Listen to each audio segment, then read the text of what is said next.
Assalamualaikum, kembali bersama saya Nisa dan ini rekan kerja saya Zain. Sahabat, tahukah Anda beberapa bisnis tidak bisa mendapatkan pembiayaan karena keterbatasan dari lembaga keuangan syariah atau LKS.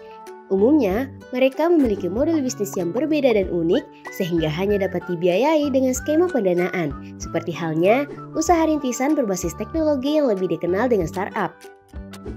Dalam kurun waktu 10 tahun terakhir, banyak startup Indonesia yang berubah status menjadi unicorn setelah berhasil mendapatkan pendanaan investor seperti Gojek, Tokopedia, Traveloka, Evisery, Kopi Kenangan, dan masih banyak lagi.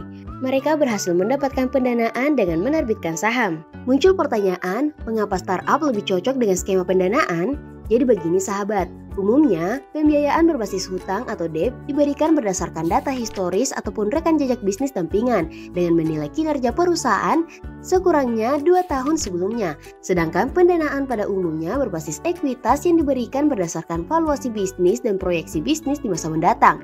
Startup usaha baru atau usaha rintisan berbasis inovasi tidak memiliki data historis, namun memiliki potensi pertumbuhan yang eksponensial sehingga lebih cocok dengan skema pendanaan.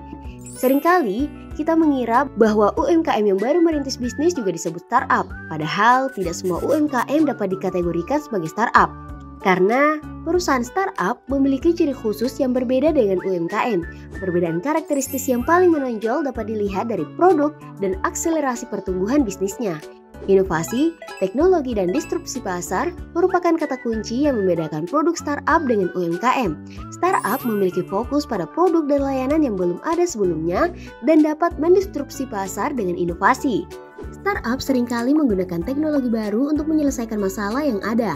Bagi startup, teknologi menjadi salah satu pilar utama, bahkan mungkin menjadi produk inti mereka.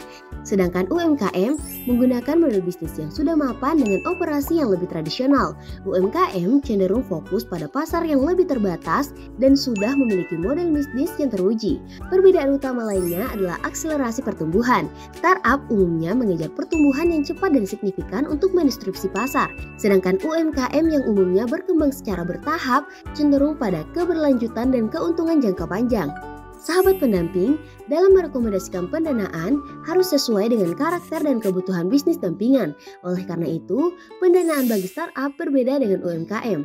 Pendanaan startup dilakukan dengan menarik modal dari luar dengan imbalan saham atau kepemilikan atas perusahaan. Pendiri startup harus bisa meyakinkan investor untuk menanamkan modal di perusahaan yang masih bertumbuh dan belum memiliki pendapatan besar. Pendanaan pada startup dilakukan secara bertahap sesuai perkembangan bisnisnya, mulai dari bootstrapping, pendanaan seri A, B, dan C.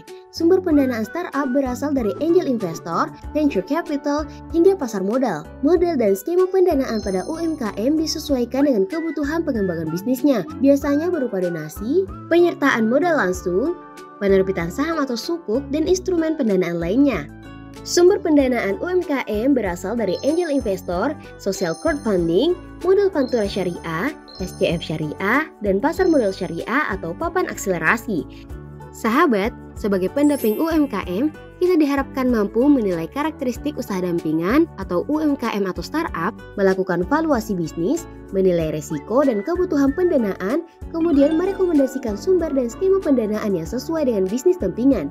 Demikianlah gambaran pendampingan akses pendanaan. Bila sahabat ingin menjadi pendamping seperti kami, sahabat bisa mengakses modul pendampingan akses pendanaan atau investasi untuk mendapatkan informasi yang lebih lengkap.